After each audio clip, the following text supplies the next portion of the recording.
Shalom, shalom, akiyam. First and foremost, I would like to give all praise, honor, and glory to Yahweh, Bahashem, Yahweh Shai, Bahashem, Rakah, Kwadash. I would also like to give a double honors to the elders and apostles of Great Millstone, where I learned this 144% truth. I would also like to say peace and salutations to the hopeful elect, starting with the 144,000 men of Israel, which consists of the servants, the prophets, whom have been ordained since the foundations of this earth to sing this new song, which comes in the form of this gospel, which will be preached throughout all four corners of this earth and rest upon the ears of the innumerable multitude, men, women, and children of Israel, who may be scattered throughout all four corners of this earth. It's just Bayan back again through the spirit and power of Yahweh, Bahashem, Yahweh Shai. And I just want to get into a brief lesson, speaking on this demonic day, these Europeans coined as Columbus Day, man. In reality, this day, should be the furthest thing from being highlighted, as a day of inauguration, man. All right. But here it is, these Europeans in the form of Columbus, all right, and his predecessors, man. You have Americo Vespucci, and there's many others, man. Various English and Europeans, and those of the Spaniard descent, okay, that descended upon this Western Hemisphere, man. All right, and completely destroyed the Northern Kingdom, man. And retribution will come soon enough in the form of Yahweh Bashem Yahweh Shai visiting you bastards, for what you've done, to the Northern and Southern Kingdoms, man. But I want to highlight the Northern Kingdom right now, being that today is a day where they try to make it seem as if, us indigenous, quote-unquote, people will actually, join hand in hand with these demons, man. And in reality, they were persecuting us, chasing us off our land, okay, killing off our buffalo, and completely lying, man. Okay, completely lying.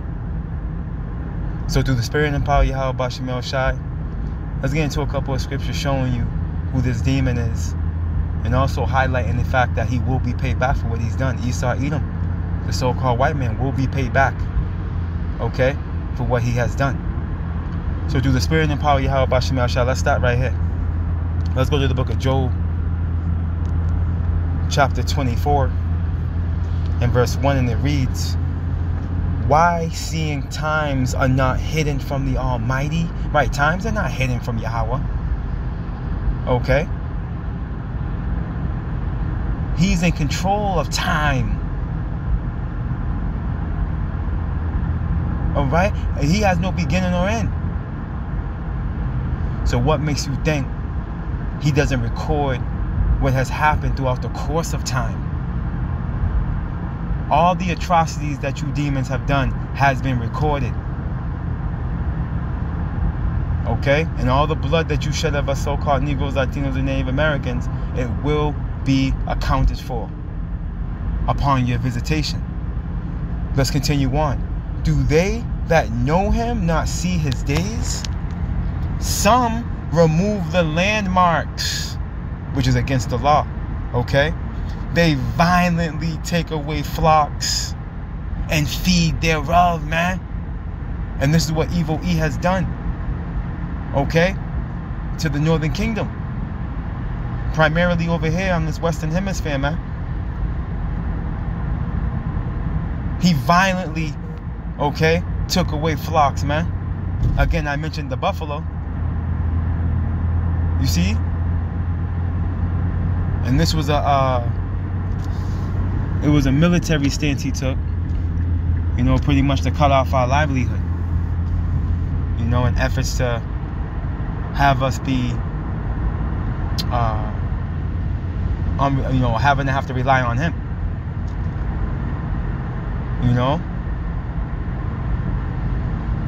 This man lied constantly. He broke over 800 treaties, man.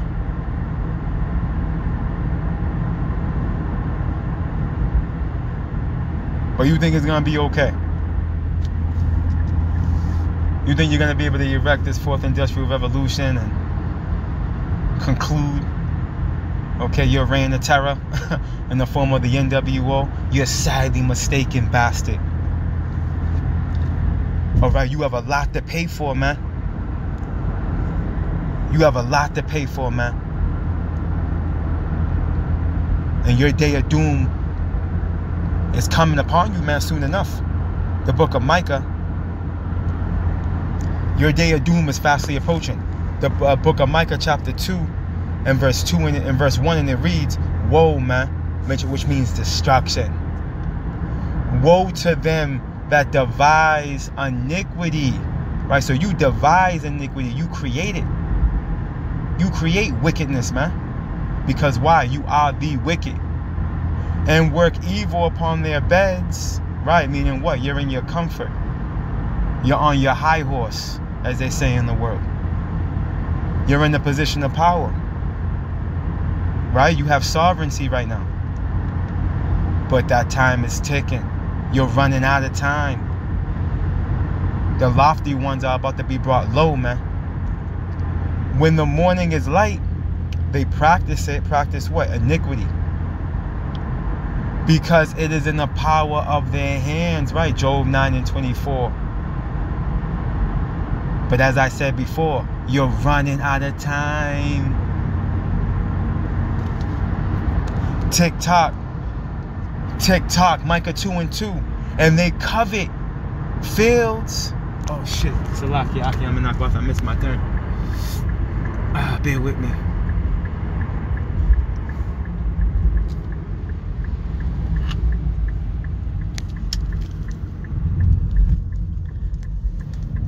And they covet fields and take them by violence, man. Okay, when you covet something, to covet something means you want something that somebody else owns. Or yeah, you want ownership of something that somebody else owns, man. You covet after it. You lust after it. You see? Let me get this word covet real quick.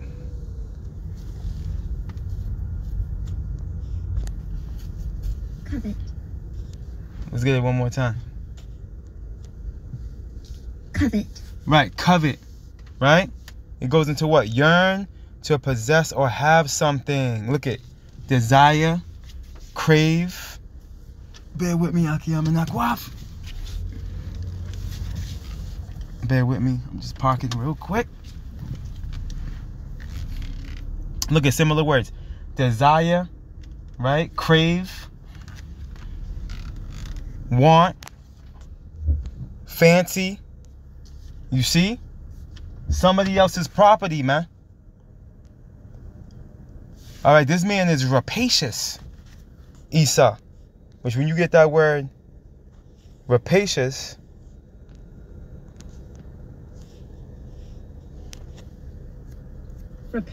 right? Aggressively greedy or grasping, man. He's aggressively greedy. So it's covetous on a whole nother level. This man's willing to hurt you for something that belongs to you. But there's a penalty for that. All right, let's establish that point. There's a penalty for that, and let's prove it. Let's continue. Micah 2 and 2. And they covet fields, right? They go conquer it and stealing lands and take them by violence, man. And houses and take them away. So they oppress a man in his house, even a man and his heritage, man. And the scriptures coin you as the destroyer of Yahweh Ba'ashem Yahushai's heritage, man. Which is us so-called Negroes, Latinos, and Native Americans. The true children of Israel. Which the Lord's going to recompense you for that. As a matter of fact, let me get that. Before I got a little piece of information I want to share with you, Aki. I'm gonna walk. Bear with me. Before I grab it, I want to grab this real quick.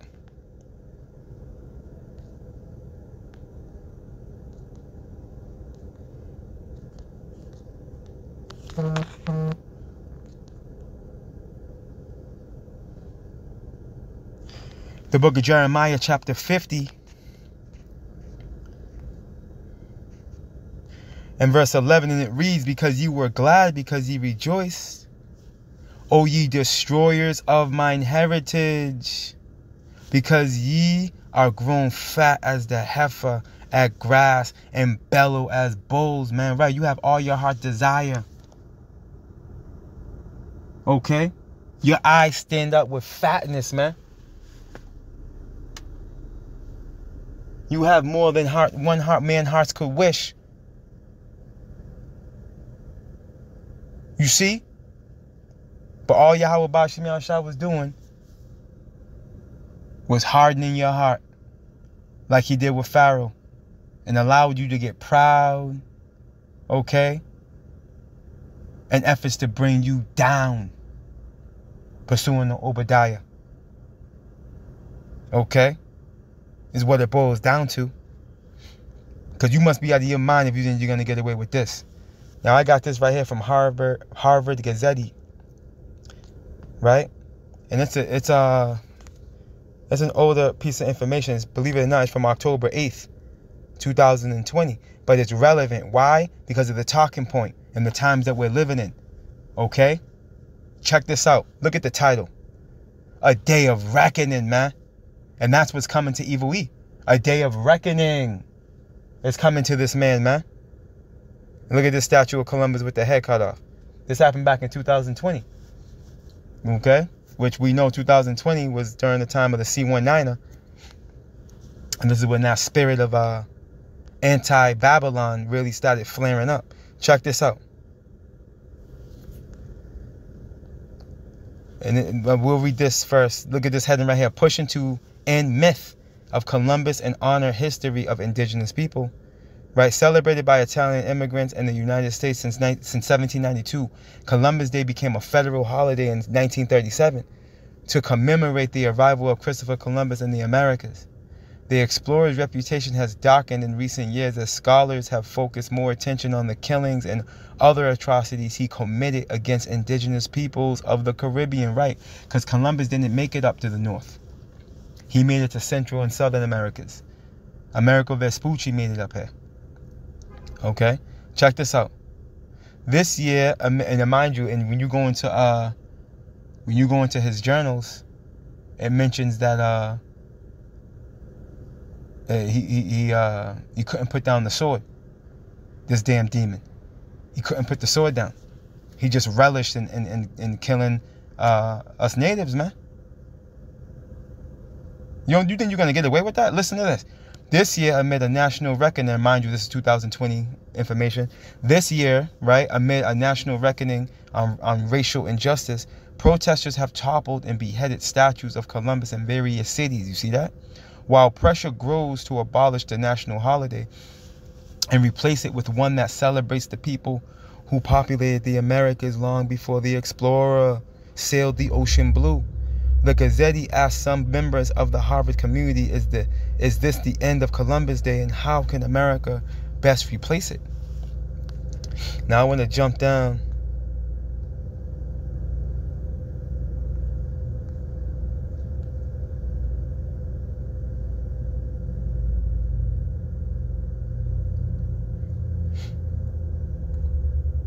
Now what I want to do, I'm going to leave this in the description box for you, Akim and Akwaf. But let's read this right here. The Native people in the U.S., Columbus Day represents a celebration of genocide and dispossession. That's exactly what it represents. And when you get this word dispossession, check it out. Dispossession. The action of depriving someone of land, property, or other possessions, man. Micah 2:2, we read it. You see, this man covers fields and takes them by violence, man. See? This damn demon. The irony is that Columbus didn't discover anything. Not only was he lost, thinking he had landed in India, but there is significant evidence of transoceanic contact prior to 1492. The day celebrates a fictionalized and sanitized version of colonialism, whitewashing generations of brutality that many Europeans brought to these shores, right? And then guess what? There's a penalty for this, man. Okay? There's a penalty for this, man. And the phone chimed in. And to prove it, let's go here. The book of Colossians chapter 3 and verse 25, and it reads, "But he that doeth wrong shall receive for the wrong which he hath done.